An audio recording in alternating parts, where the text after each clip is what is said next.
Hello friends, नमस्कार। मेरा नाम है विपिन कुमार मंडल और मैं स्वागत करता हूं मेरे चैनल क्वालिटी डॉक्यूमेंट सॉल्यूशन में। आज का हमारा ट्रेनिंग सेशन है टाइप्स ऑफ पीपीज पर कि पीपीज कितने टाइप के होते हैं। और अब तक हमने कुछ वीडियो देख लिया है जो है types of fire extinguishers, types of hazards, safety officer और उससे रिलेटेड क्वेश्चंस और सेफ्टी ऑफिसर की रिस्पॉन्सिबिलिटीज़। और लास्ट जो वीडियो हमने देखा है वो देखा है कि hazard identification and risk assessment, जो कि कोरोना वायरस पर बेस्ड है, जिसपे कोरोना वायरस से रिलेटेड हजार्ड को आइडेंटिफाई किया है और उसका रिस्क असेसमेंट किया है। तो मेरा सजेशन है कि आज की वीडियो देखने से पहले इन सब वीडियो को ज़रूर देखें, क्योंकि इन सब वीडियो में कहीं ना कहीं पीपीई की जिक्र हुआ है। तो पीपीज आज हम जानेंगे कि पीपीज क्या है और पीपीज कितने टाइप के होते हैं, पीपीज का सिलेक्शन कैसे किया जाता है। तो चलिए दोस्तों, आज शुरू करते हैं हम कि पीपीज क्या होता है। पीपीज आमतौर पे कंपनी में या इंडस्ट्री में या आम लोग कहीं पर भी इसको इसी नाम से जानते हैं, पीपीज। कोई भी इसको पूरा नाम से नहीं पुकारते हैं। इसका पूरा नाम है personal protective equipments. Personal protective equipments. आपको अगर इंडस्ट्री में या कहीं पर भी कोई आपको अगर बताता है कि पीपीज लेकर आए, तो आप कभी भी कंफ्यूज मत होना। पीपीज का मतलब हो गया है personal protective equipments. Personal protective equipments होता क्या है? ये कुछ भी हो सकता है। हेलमेट्स हो सकता है, कपड़े हो सकते हैं, रस्सी हो सकता है, जूते हो सकते हैं, ग्लोव्स हो सकते हैं, चश्मा हो सकते हैं, है ना, जो कि हजार्ड से हमें प्रोटेक्ट करता है। क्या है? एक ऐसा कोई इक्विपमेंट या डिवाइस जो कि हजार्ड से होने वाले हार्म को हमें उससे प्रोटेक्ट करता है। मतलब जो हार्म हमें होने वाला होता है या तो वो नहीं होगा, या जितना होने वाला होता है उतना नहीं होता है, कम होता है, जिससे हमें कम इंजरीज होती है, कम हार्म पहुंचता है। पीपीज का सिलेक्शन कैसे करते हैं दोस्तों? पीपीज का सिलेक्शन हम वर्किंग कंडीशन देख के करते हैं, एक्टिविटी देख के करते हैं, प्रोसेस देख के करते हैं, एनवायरनमेंट देख के करते हैं, है ना। जहां पर जैसा पीपीई की जरूरत है वहां पर वैसा पीपीई प्रोवाइड करना चाहिए। मान लीजिए आप बाइक चला रहे तो बाइक के लिए क्या पीपीई है? Helmets, shoes, gloves. आप कार चला रहे तो कार के लिए क्या पीपीई है? ऐसे ही अलग अलग काम को देखते हुए, अलग अलग प्रोसेस को देखते हुए पीपीज डिफाइन करना जरूरी है। पीपीज होता क्या है? वही ग्लव्स होता है, अगर, लेकिन ग्लव्स भी अलग अलग काम के लिए अलग अलग होता है। हेलमेट्स, सर का जो हेड प्रोटेक्शन के लिए जो पीपीज होता है वो भी काम को देखते हुए अलग अलग होता है। अगर आप खाना बनाओगे तो हेड प्रोटेक्शन का पीपीज अलग होगा होगा वही है हेड प्रोटेक्शन के लिए, लेकिन वो चीज अलग होगी। अगर आप किसी भी कंपनी में, नॉर्मल कंपनी में काम कर रहे हैं जहां ऊपर कुछ भी नहीं है, तो आपका पीपीई क्या होगा? आप सिंपल टोपी पहनेंगे। जहां पर आप ऐसी कंपनी में काम कर रहे हैं जहां ऊपर भी काम हो रहा है, ईंट फेंका जा रहा है, तो वहां का पीपीई क्या होगा सर के लिए? तो डिपेंड करता है काम पर, प्रोसेस पे, कि आप किस प्रोसेस पे काम कर रहे हो।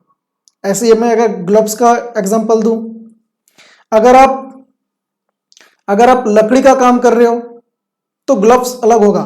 अगर आप केमिकल में काम कर रहे हो तो ग्लव्स अलग टाइप का होगा। अगर आप लोहे के साथ काम कर रहे हो तो पीपीई अलग होगा। अगर आप फोर्जिंग में काम कर रहे हो तो आपका ग्लव्स अलग होगा। तो डिपेंड करता है प्रोसेस पे। PPE selection of PPs same नहीं होता, ये डिपेंड करता है प्रोसेस पे। जैसा प्रोसेस, जैसा एक्टिविटी, जैसा इन्वायरमेंट, वैसे ही आप सिलेक्शन कर सकते हैं। मान लीजिए एक और एग्जांपल देता हूँ। एक नॉर्मल हमारे दिल्ली एनसीआर में एक जो ठंड के समय नॉर्मल ठंड पड़ती है और हम नॉर्मल स्वेटर जैकेट पहन लेते हैं, क्या यही पहन के हम शिमला जा सकते हैं जहां पर बर्फबारी होती है? तो वो डिपेंड करता है, जहां पर माइनस टेम्परेचर होता है, माइनस डिग्री टेम्परेचर होता है, वहां पर क्या हम यही नॉर्मल कपड़े पहन के जा सकते हैं? नहीं जा सकते। तो वो डिपेंड किस पे करेगा? डिपेंड करेगा प्रोसेस पे, एक्टिविटी पे, इन्वायरमेंट पे। नेक्स्ट है, हम ये जानेंगे according to hierarchy of controls by the NIOSH. NIOSH क्या है? National institute of occupational health and safety. तो ये जो इसके अकॉर्डिंग जो हायरार्की ऑफ कंट्रोल है, इसका सबसे लास्ट लेवल है, लास्ट लेवल का कंट्रोल है पीपीईज, जो कि आप हजार्ड का वीडियो देखोगे उसमें हायरार्की ऑफ कंट्रोल को डिफाइन किया हुआ है, कितने हायरार्की ऑफ कंट्रोल होते हैं। सबसे लास्ट लेवल है पीपीईज। मतलब पीपीईज को भी पहनना या प्रोवाइड करना जरूरी है हायरार्की ऑफ कंट्रोल के अकॉर्डिंग। आपने सब कर लिया लेकिन पीपीईज फिर भी जरूरी है।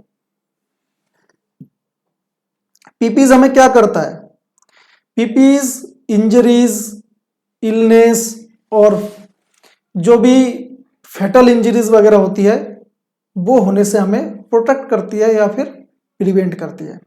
दोस्तों पीपीईज समझ में आ गया होगा, पीपीईज सिलेक्शन कैसे करते हैं वो भी समझ में आ गया होगा। अब हम चलते हैं hierarchy of control. Hierarchy of control में सबसे पहले देखिए ये 5 हायरार्की ऑफ कंट्रोल है। सबसे टॉप का है eliminate the hazard, reduce the hazard, prevent people coming contact with hazard, जिसे हम इंजीनियरिंग कंट्रोल कहते हैं, introduce a safe system of work place. और नेक्स्ट है और सबसे लास्ट है, जो लास्ट लेवल का है वो है प्रोवाइड पर्सनल प्रोटेक्टिव इक्विपमेंट्स, मतलब पीपीईज। मतलब इस 4 लेवल के बाद भी आपको पीपीईज प्रोवाइड जरूर करना है। तो चलते हैं टाइप्स ऑफ पीपीईज में।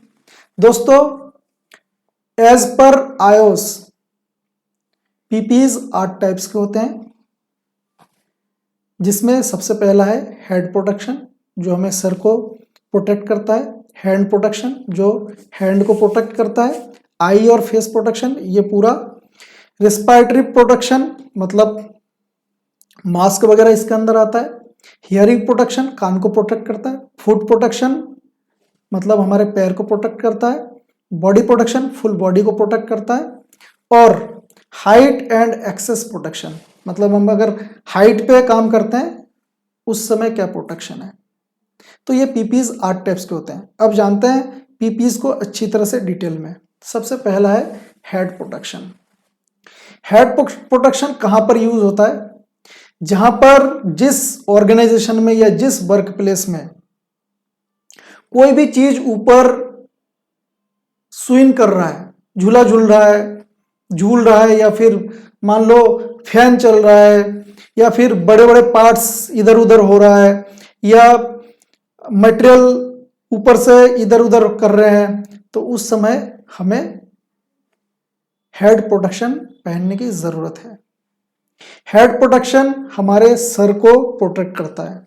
मतलब कोई भी अगर कुछ भी अगर ऊपर से गिर रहा है हमारे सर पे, तो हमारे सर पे डायरेक्टली चोट नहीं पहुंचता है, जिससे कि अगर डायरेक्टली चोट पहुंचता है तो हमारा, क्योंकि सर बहुत नाजुक चीज है, डायरेक्टली अगर चोट पहुंचता है तो हमें बचने का चांस कम होता है। तो हमें उस समय कौन सा पहनना चाहिए? Head protection. हेड प्रोटेक्शन के लिए हमें जो पीपीज है, हेलमेट्स वगैरह जो है, ये अगर हम पहनते हैं तो अगर ऊपर से कुछ चीजें गिरती भी है तो हमें डायरेक्टली चोट नहीं लगेगी। सबसे पहले पीपीज उसमें 99% जो चोट पहुंचने वाली होती है वो पहले ही उससे प्रोटेक्ट कर लेगा। मतलब 1% चोट आपको लगेगी। लेकिन वो ये है कि डिपेंड करता है किस प्रोसेस के लिए आप कौन सा हेलमेट यूज कर रहे हैं। जैसे कि मैंने बताया कि बाइक चलाते समय आपका हेलमेट अलग होगा, आप जब बिल्डिंग बनाने कंस्ट्रक्शन एरिया में जब काम कर रहे हो तो आपका हेड प्रोटेक्शन का पीपीई अलग होगा, जब आप किसी इंडस्ट्री में काम कर रहे हैं तो उस समय कुछ अलग होगा। तो डिपेंड करता है कि आपका प्रोसेस क्या है और एक्टिविटी क्या है। जितना आपके प्रोसेस में हजार्ड से होने वाली जो हार्म है वो ज्यादा है, कहने का मतलब हाई हजार्ड है, उतना ज्यादा अच्छा पीपीई आपको यूज करना पड़ेगा हेड के लिए। इसमें क्या होता है, इसमें आप हेलमेट्स कह सकते हो, हार्ड हैट्स कह सकते हो, बम्प कैप्स कह सकते हो या हेयर नेट्स कह सकते हो। ये क्या करता है, ये सब हमारे हेड को प्रोटेक्ट करता है। नेक्स्ट हम जानते हैं हैंड प्रोटेक्शन। हैंड प्रोटेक्शन में क्या होता है कि हमारे हाथों को ये प्रोटेक्ट करता है, किससे, हजार्ड से। अब इसमें क्या क्या होता है कि जैसे हम अगर कहीं गर्म चीज है उसको अगर हम पकड़ते, जैसे फोर्जिंग की कंपनी है तो फोर्जिंग की कंपनी के लिए अलग हाथ का ग्लव्स होगा, जैसे मैंने पहले बताया है। अगर आप ज्यादा ग्लेशियर वाले जगह पे चले गए उस समय आपका हैंड का जो ग्लव्स होगा वो अलग होगा। आप अगर शार्प, जैसे आप मान लीजिए शीशा कांच की कंपनी में काम कर रहे हैं, कांच कटिंग वेटिंग कर रहे हैं, कांच की स्क्रैप उठा रहे हो तो आपके पीपीज, हैंड पीपीज अलग होगा। आप अगर केमिकल में काम कर रहे हो वो अलग होगा। आप अगर मान लो आप अगर डॉक्टर हो तो उसका हैंड ग्लव्स अलग होगा। तो वही है कि डिपेंड करता है एक्टिविटी और सिचुएशन पे। तो इसके लिए हाथ को प्रोटेक्ट करने के लिए हम ग्लव्स पहनते हैं, लेकिन ग्लव्स के भी अलग अलग टाइप्स होते हैं, अलग अलग प्रोसेस के अकॉर्डिंग हमें ग्लव्स की सिलेक्शन करनी चाहिए। नेक्स्ट हम जानते हैं eyes and face protection. Eyes and face protection में क्या होगा कि हम जब वेल्डिंग करते हैं, नॉर्मली हम वेल्डिंग करते हैं तो वेल्डिंग करते समय हम ज्यादातर ये ग्लव्स वगैरह पहनते हैं, सॉरी ग्लव्स तो पहनते हैं। हम अब आई प्रोटेक्शन के लिए बात करें तो हम यहाँ पर गोगल पहनेंगे, पूरा फेस ढकने के लिए चीजें पहनेंगे, फेस कवर पहनेंगे। तो ये क्या करती है, ये हमारी फेस को और आंखों को प्रोटेक्ट करता है। मतलब कोई भी ऐसी चीज जो हमें हमारी आंखों को और फेस को इंजरी कर सकता है, हार्म कर सकता है, उससे बचने के लिए हमें आई एंड फेस प्रोटेक्शन पहनना चाहिए। मैं अगर वेल्डिंग की बात कर रहा था, एग्जांपल देता हूं। वेल्डिंग कहीं हो रहा है और वेल्डिंग में अगर आप ये वाला पहनोगे तो क्या आप प्रोटेक्ट रहोगे? नहीं रहोगे। तो उस समय कौन सा यूज करना चाहिए? क्योंकि ये वाइट है और वेल्डिंग में क्या है, फ्लैश, मतलब रोशनी से ही तो आपको बचना है, नहीं तो आपके आंखों में फ्लैश लग जाएगा। तो आपको यहां पर क्या, ब्लैक पहनना चाहिए। तो वो डिपेंड करता है काम पे कि किस काम के लिए हम कौन सा यूज कर रहे हैं। आप पानी में तैर रहे हो, डुबकी लगा रहे हो, तो उस समय कौन सा पीपी, कौन सा आई प्रोटेक्शन के लिए पहनोगे? तो ये डिपेंड करता है, वो आप अपने प्रोसेस के हिसाब से आइडेंटिफाई करेंगे।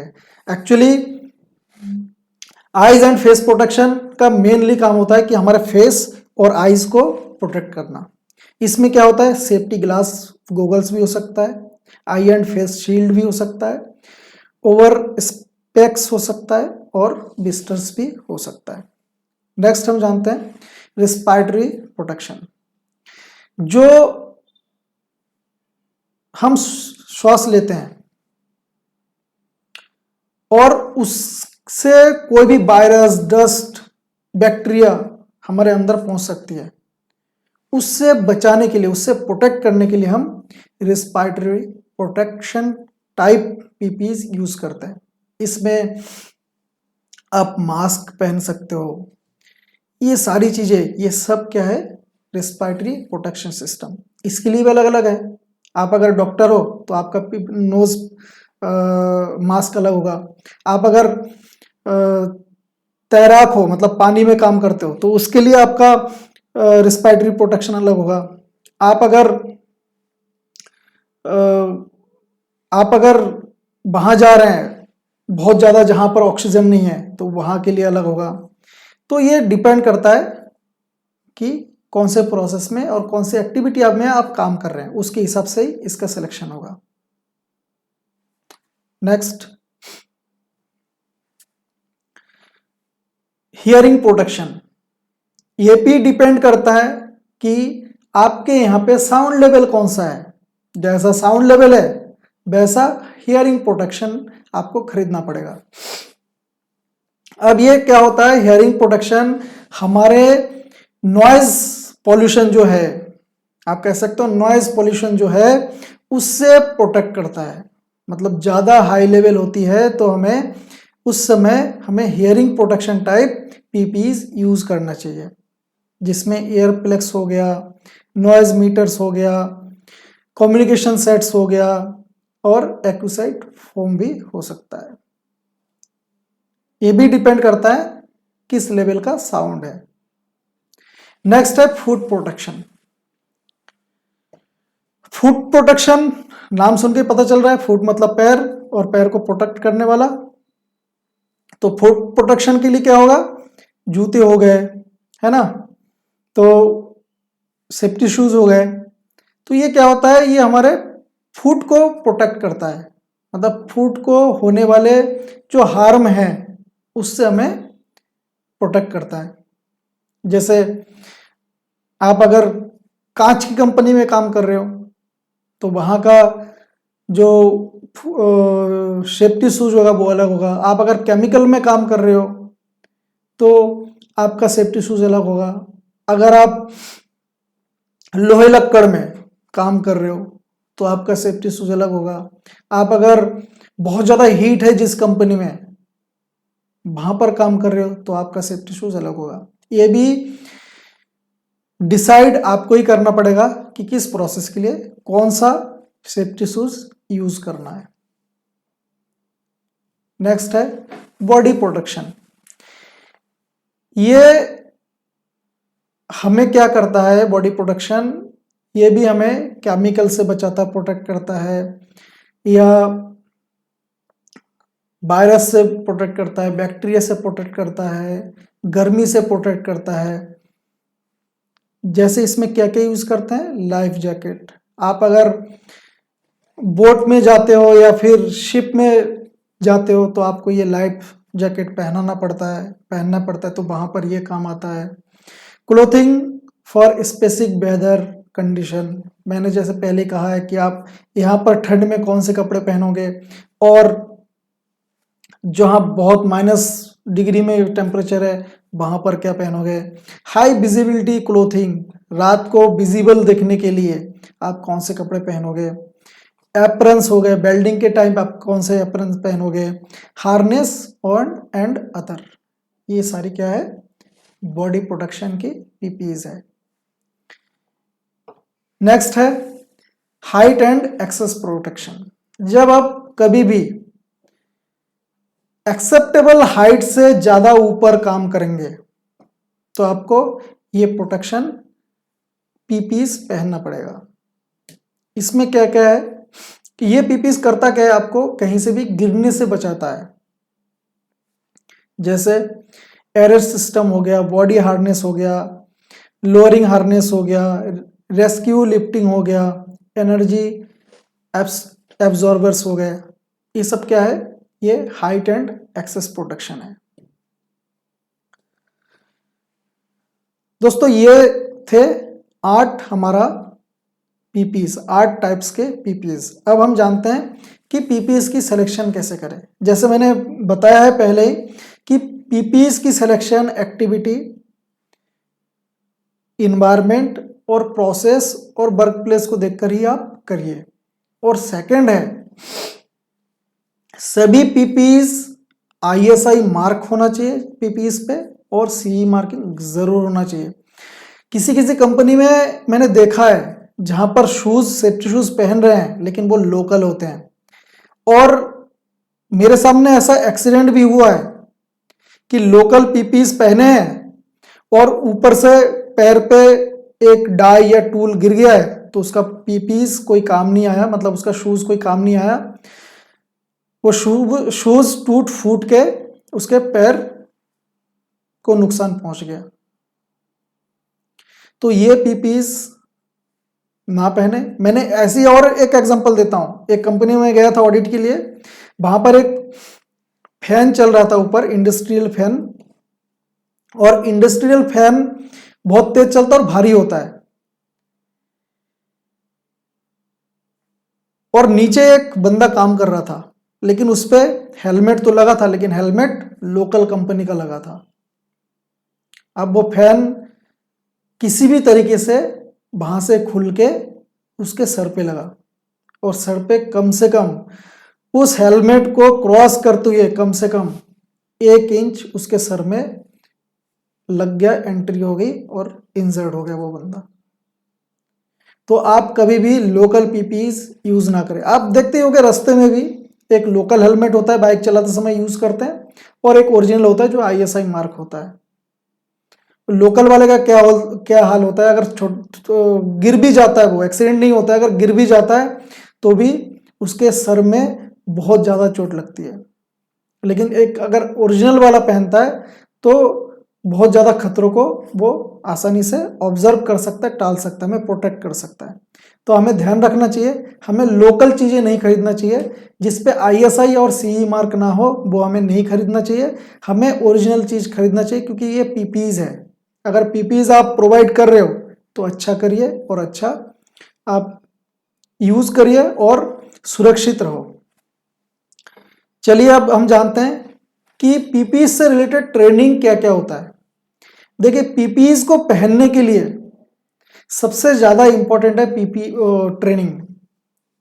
आपने देखा होगा, देखा क्या होगा, अपने आप खुद भी करते होगे। आप जब बाइक चलाते हो तो हेलमेट लगाते हो, लेकिन हेलमेट का जो बेल्ट है वो नहीं लगाते हो। तो वही ट्रेनिंग प्रोवाइड करना है कि हमें पीपीज को यूज कैसे करना है, कब यूज करना है, वही ट्रेनिंग देना है। तो ट्रेनिंग में क्या है, how to properly wear PPEs. मतलब अगर हम एक हेलमेट पहन रहे हैं तो हेलमेट में बेल्ट लगाने की जरूरत है। तो क्या क्या नियम है, क्या क्या मेथड है पीपीज को पहनने के लिए, वो मेथड आप सभी को ट्रेनिंग करोगे, ट्रेनिंग देने के बाद सिखाओगे। When PP must be used, ये भी उनको बताओगे किस किस समय आपको पीपी यूज करना है। क्या खाना खाते समय आप पीपी यूज करोगे? तो इस टाइप की चीजें आपको बताना है कि किस समय करे और किस समय ना करे। तो आप यहाँ पर डूज और डोंट आप बना सकते हो, और उसकी ट्रेनिंग भी आप देख दोगे। The proper care and useful life of PPs. PPs के लिए अलग ही जगह होनी चाहिए, आइडेंटिफाइड एरिया होना चाहिए, वहां पर सभी का पीपीज होना चाहिए। पीपीज हमेशा जहां से उठाए वहीं पे रखे, मतलब एक अच्छी तरह से देखभाल करना, मतलब कहीं से चूहे आके ना काट ले, इससे प्रोटेक्ट करना, कहीं कुछ और ना हो जाए, कहीं सड़ ना जाए, कहीं जंग ना लग जाए, तो इन सब से प्रोटेक्ट करना। ऐसी जगह आप बनाओ, मतलब पीपीज जल्दी खराब ना हो। और पीपीज की रेगुलर आप इंस्पेक्शन भी करते रहे, जब भी आप यूज करें इंस्पेक्शन जरूर करें। तो पीपीज की ट्रेनिंग में आप the limitation of PPs, PPs की लिमिटेशन भी आप समझाओ कि किस लिमिट तक आप पीपीज को पहन सकते हो। Proper disposal of damaged PPs, अगर कोई पीपीज डैमेज हो जाता है, आपने इंस्पेक्शन किया और पाया कि ये पीपीज बिल्कुल डैमेज हो गया, तो आपको प्रॉपर डिस्पोज करना है। लेकिन डिस्पोजल करने के लिए आपको एक अलग ही पर्सन की रिस्पॉन्सिबिलिटी देनी पड़ेगी। तो ये था आज का वीडियो दोस्तों, थैंक यू। आज का वीडियो अगर आपको पसंद आता है तो लाइक एंड शेयर जरूर करिए, और साथ में मेरा चैनल सब्सक्राइब करिए। और जो और भी हेल्थ एंड सेफ्टी के वीडियोस है वो मैं इस वीडियो के नीचे लिंक में दे दूंगा, आप वहां से देख सकते हैं। और आगे हेल्थ एंड सेफ्टी की ट्रेनिंग के लिए, रेगुलर ट्रेनिंग के लिए आप चैनल को सब्सक्राइब करें और बने रहिए और देखते रहिए वीडियोस। Thank you.